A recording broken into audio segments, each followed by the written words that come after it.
नमस्कार, आप देख रहे आर्या न्यूज। मैं हूं रविशेखर। बुलेटिन में रुक करते हैं खबरों की तरफ। कांग्रेस नेता और राज्यसभा सांसद सोनिया गांधी ने शुक्रवार को रायबरेली में जनसभा को संबोधित किया। इस दौरान उन्होंने लोगों से भावुक अपील की और कहा कि मैं आपको अपना बेटा सौंप रही हूं, ये आपको निराश नहीं करेगा। कांग्रेस ने लोकसभा चुनाव के मद्देनजर रायबरेली से राहुल गांधी को उम्मीदवार बनाया है। राहुल गांधी केरल के वायनाड के अलावा उत्तर प्रदेश की रायबरेली सीट से भी प्रत्याशी हैं। शुक्रवार को जनसभा के दौरान जब सोनिया गांधी मौजूद थी तो उस दौरान भीड़ को संबोधित कर रही थी। इस दौरान मंच पर उनकी बेटी प्रियंका और राहुल गांधी भी उनके साथ खड़े नजर आए।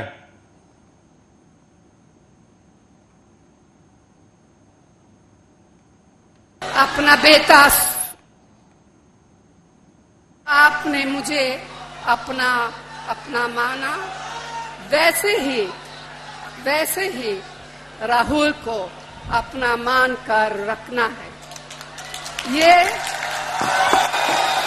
राहुल आपको निराश नहीं करेगा। रायबरेली के मेरे परिवारजनों, मुझे खुशी है कि आज काफी समय के बाद आपके बीच आने का मौका मिला है। मैं हृदय से आपकी आभारी हूँ। आपके सामने मेरा सिर श्रद्धा से झुका हुआ है। 30 साल तक एक सांसद के रूप में आपने मुझे सेवा करने का अवसर दिया।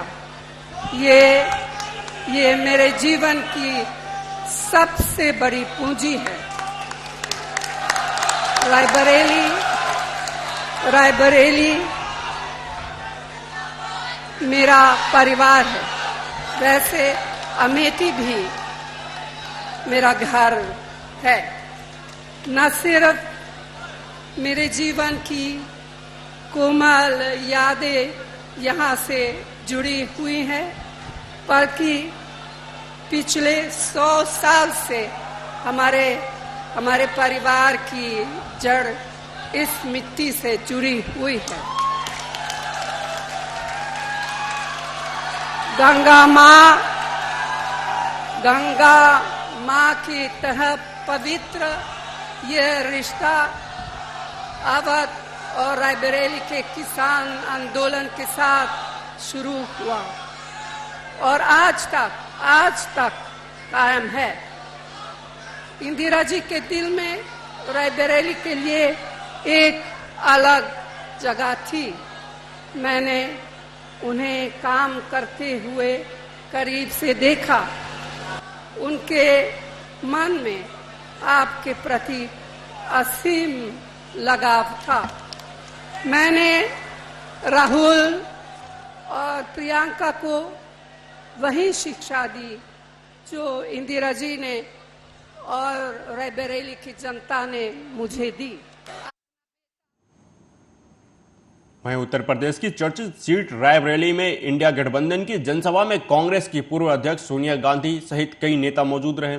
इस दौरान रायबरेली सीट से कांग्रेस प्रत्याशी राहुल गांधी के साथ कांग्रेस महासचिव प्रियंका गांधी और समाजवादी पार्टी के राष्ट्रीय अध्यक्ष अखिलेश यादव भी मंच पर मौजूद रहे। सपा मुखिया अखिलेश यादव ने मंच से बीजेपी पर निशाना साधते हुए कहा कि इस जन सैलाब ने रायबरेली की राय तय कर दी है। रायबरेली की यही राय है कि भाजपा यहां से जाए। उन्होंने कहा कि राहुल गांधी का सच्चा रिश्ता रायबरेली से है। भाजपा 4 चरणों में चारों खाने चित हो गई है।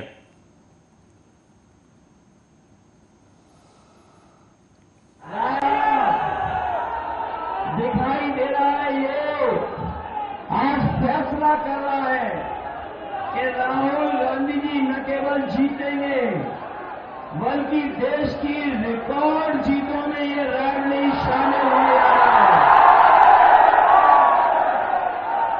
और ये जन सैलाब बता रहा है, ये जन सैलाब ने रायबरेली की राय तय कर दी है। रायबरेली की यही राय है, भाजपा यहां से जाए। लोकसभा चुनाव के 5वें चरण की वोटिंग से पहले मुंबई में इंडिया गठबंधन की महासभा हुई। इसमें आम आदमी पार्टी के राष्ट्रीय संयोजक और दिल्ली के मुख्यमंत्री अरविंद केजरीवाल ने रैली को संबोधित करते हुए बीजेपी पर जोरदार हमला बोला। केजरीवाल ने कहा कि आप केजरीवाल को जेल में रखना और दिल्ली के लोगों को मुफ्त बिजली से वंचित करना चाहते हैं। आगे उन्होंने दावा किया कि नरेंद्र मोदी के बाद देश के पीएम अमित शाह को बनाया जाएगा। उन्होंने कहा कि अगर 4 जून को बीजेपी जीतती है तो सुप्रिया सुले, शरद पवार, उदय ठाकरे और आदित्य ठाकरे भी जेल जाएंगे, क्योंकि बीजेपी एक एक करके सभी विपक्षियों को निशाना बना रही है। सितंबर 2014 में जब मोदी जी आए थे, उन्होंने एक रूल बनाया था। उन्होंने रूल बनाया था कि बीजेपी में जो भी नेता 75 साल का होगा उसको रिटायर कर दिया जाएगा। ये रूल बना के उन्होंने आडवाणी जी को रिटायर कर दिया, मुरली मनोहर जोशी जी को रिटायर कर दिया, सुमित्रा महाजन को रिटायर कर दिया, यशवंत सिन्हा को रिटायर कर दिया। अगले साल 17 सितंबर को मोदी जी 75 साल के हो रहे हैं, तो जाहिर तौर पे मोदी जी भी रिटायर होंगे। अपना रूल बनाया उन्होंने तो अपने ऊपर तो लागू करेंगे वो। जब मैंने बोला थोड़े दिन पहले, पता नहीं आपने देखा कि नहीं देखा, मैंने थोड़े दिन पहले बोला कि अगली साल मोदी जी रिटायर होंगे और अमित शाह को प्रधानमंत्री बनाएंगे, तो सारे बीजेपी के नेता चढ़ गए, नहीं नहीं मोदी जी रिटायर नहीं होंगे, नहीं नहीं मोदी जी रिटायर नहीं होंगे। मोदी जी ने नहीं बोला कि मैं रिटायर नहीं होऊंगा, मोदी जी रिटायर होंगे और अमित शाह को बनाएंगे प्रधानमंत्री। तो इस साल जो वो वोट मांग रहे हैं मोदी जी, वो अपने लिए वोट नहीं मांग रहे, वो अमित शाह को प्रधानमंत्री बनाने के लिए वोट मांग रहे हैं। तो आपके घर के आसपास जितने बीजेपी वाले रहते हैं, जितने बीजेपी के समर्थक रहते हैं, सबको बोल देना सोच के जाना जब वोट डालने जाओ। मोदी के लिए वोट नहीं पड़ रहा, अमित शाह का। आंख बंद करके जितने बीजेपी वाले हैं, जब बटन दबाओ आंख बंद कर लेना, अमित शाह की तस्वीर लेके आना कि अमित शाह को बनाना है क्या प्रधानमंत्री। तो अमित शाह के लिए वोट मांग रहे हैं। और इस सिलसिले में जितने रुकावटें थी, देवेंद्र फडणवीस को पैदल कर दिया इन्होंने, शिवराज सिंह चौहान की राजनीति खत्म कर दी, रमन सिंह की राजनीति खत्म कर दी, वसुंधरा, जितने नेता थे सबको खत्म कर दिया। एक ही नेता बचा है, योगी आदित्यनाथ। 2 महीने के अंदर उसको हटाने जा रहे हैं योगी आदित्यनाथ, अब उत्तर प्रदेश के सीएम नहीं रहेंगे। जब मैंने ऐसा बोला, एक भी नेता योगी जी के समर्थन में नहीं आया, बीजेपी के किसी ने नहीं कहा कि नहीं हटा रहे। इसका मतलब हटा रहे हैं, इसका मतलब हटा रहे हैं, साबित हो गया कि हटा रहे हैं। कल मैंने देखा योगी जी मेरे को गालियां दे रहे थे, मैं उनको कहना चाहता हूं, मैं तो आप ही के लिए बोल रहा हूं, मेरे को गाली देने से क्या होगा, अपने वालों को सलट लो, अपनी बीजेपी को सलट लो। दोस्तों, एक एक करके ये सारे नेताओं को खत्म कर रहे हैं। और मैं आपको चेतावनी देना चाहता हूं कि अगर इस चुनाव में 4 जून को बीजेपी जीत गई, वैसे तो जीत नहीं रही है, अगर जीत गई तो मैं आपको बता रहा हूं कि सुप्रिया सुले भी जेल में होगी, शरद पवार भी जेल में होंगे, उद्धव ठाकरे भी जेल में होंगे और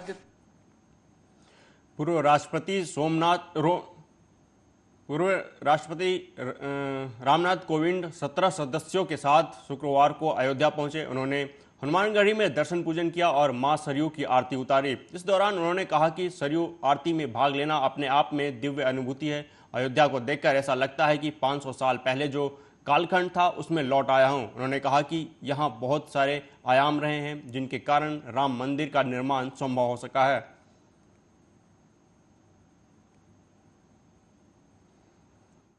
कि शायद हम 500 वर्ष पूर्व का जो कालखंड था उसमें हम पहुंच गए। आज सरयू नदी की कृपा और यहाँ पर बहुत सारे एक आयाम रहे हैं जिनके कारण राम मंदिर निर्माण संभव हो सका है। और उनमें एक आयाम जिनको मैं बहुत क्रेडिट देता हूँ और वो है सरयू माता। आप सभी को सरयू माता की बहुत बहुत बधाई, प्रभु रामलला की बधाई। और ऐसा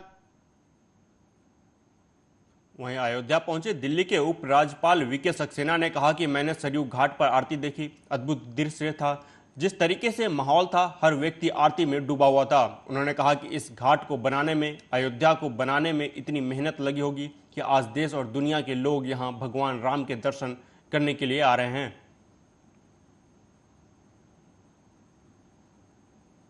सरयू नदी के घाट पर हूं।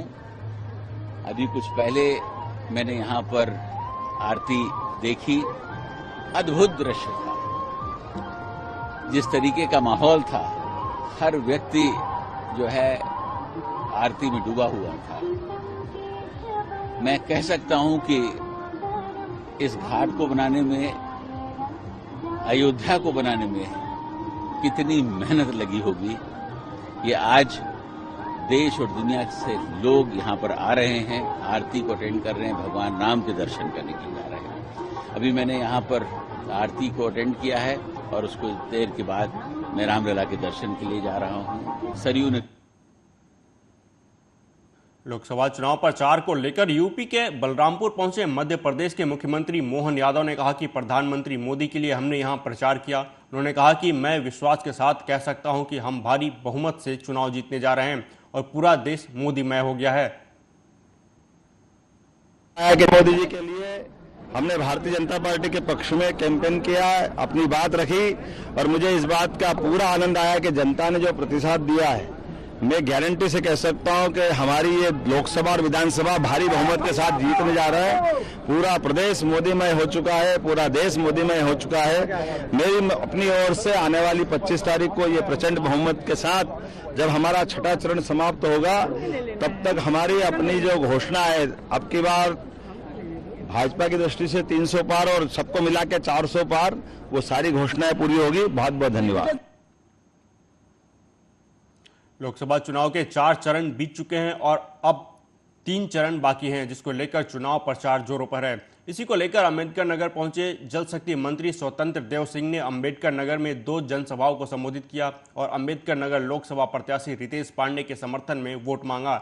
वहीं मीडिया से बात करते हुए उन्होंने कहा कि पहले प्रदेश में बम फटता था, लूट डकैती होती थी, रंगदारी बलात्कार जैसे घटनाएं आम थी, लेकिन अब स्थिति बदल गई है।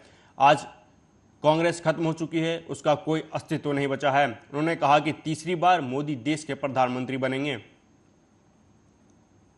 आप देखे थे 14 के पहले देश के अंदर बम फटते थे चारों तरफ।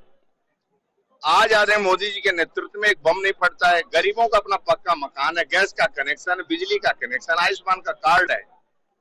आज 5-5 लाख आयुष्मान का कार्ड है, गल्ला फ्री में मिल रहा है, शिक्षा, चिकित्सा, उनको हर प्रकार की सुविधाएं मिल रही है। 4 लेन की सड़कें हैं, जो सभी सुविधाएं हैं, मेडिकल कॉलेज है, सभी लोगों को सुविधाएं मिल रही है। तो जनता जनार्दन का आशीर्वाद मोदी जी के साथ। आज के अंदर आप देखे थे 17 के पहले क्या स्थिति थी, गुंडागर्दी की। आज लाइट आ रही है, आज कानून का राज है, सब लोग सुरक्षित महसूस करते हैं। तो जनता जनार्दन का आशीर्वाद और एक तरफा चुनाव जीतेंगे। कांग्रेस सही नहीं उत्तर प्रदेश में।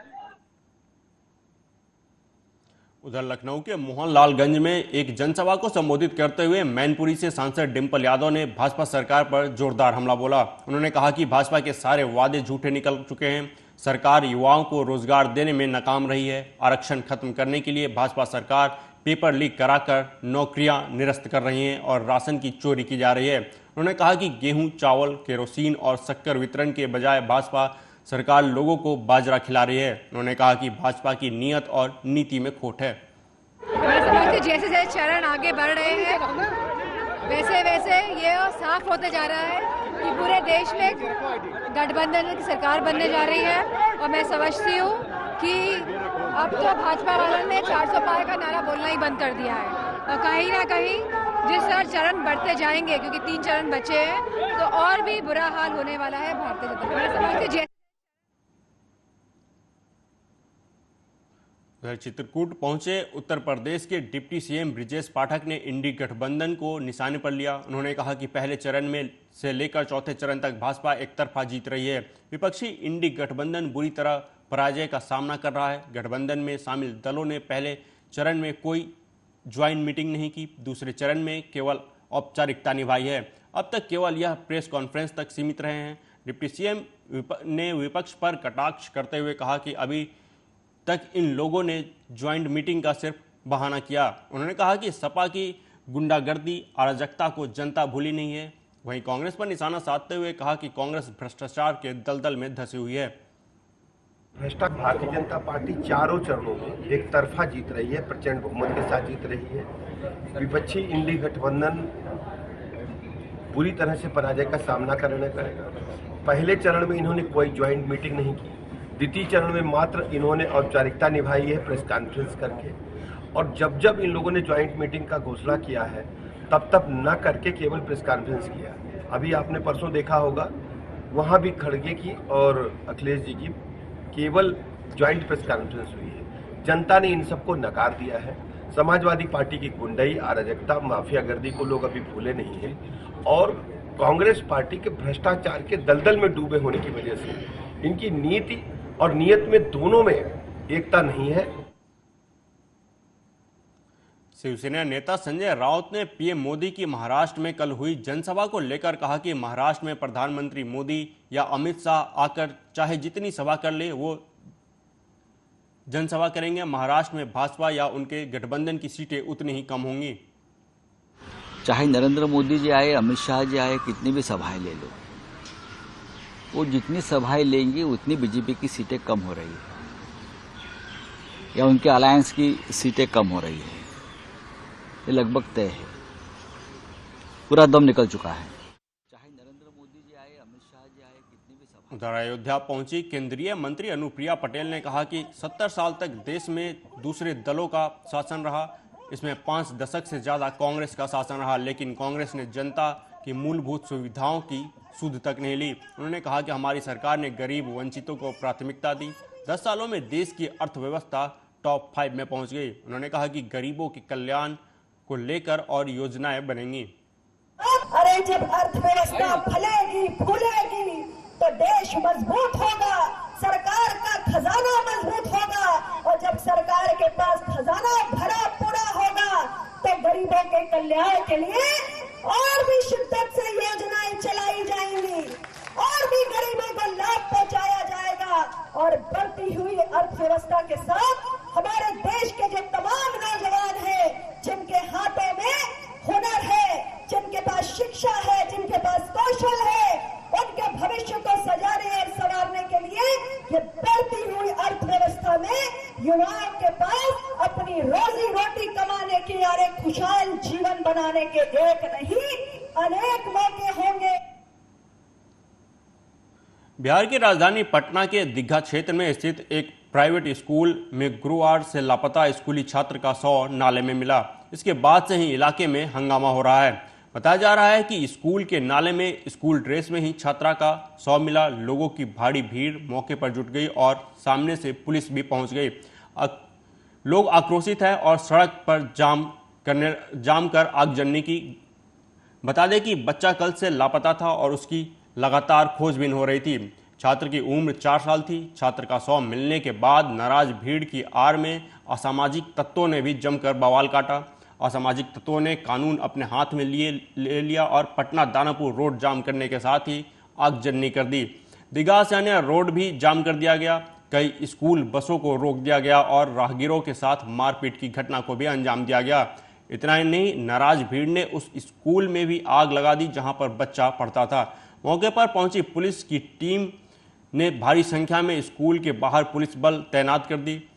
सिटी एसपी चंद्र प्रकाश और एसडीओ दिनेश पांडे ने खुद मौके पर मौजूद रहकर सुरक्षा का मुआयना किया।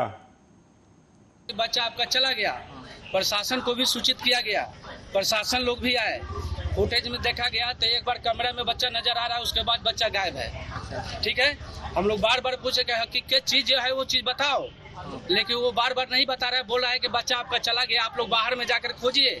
हम लोग बाहर भी तलाशी किया बच्चा को, बच्चा कहीं नहीं पता चला।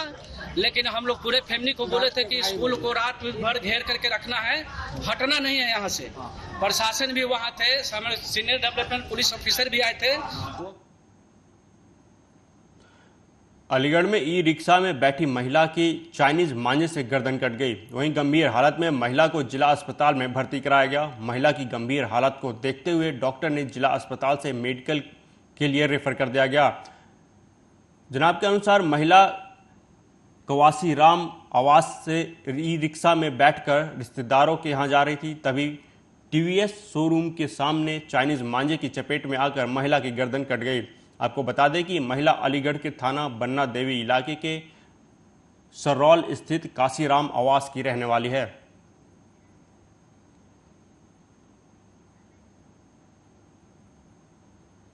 फिलहाल इस बुलेटिन में अभी तक के लिए इतना ही। देश दुनिया की तमाम खबरों के लिए देखते रहिए आर्या न्यूज़। नमस्कार।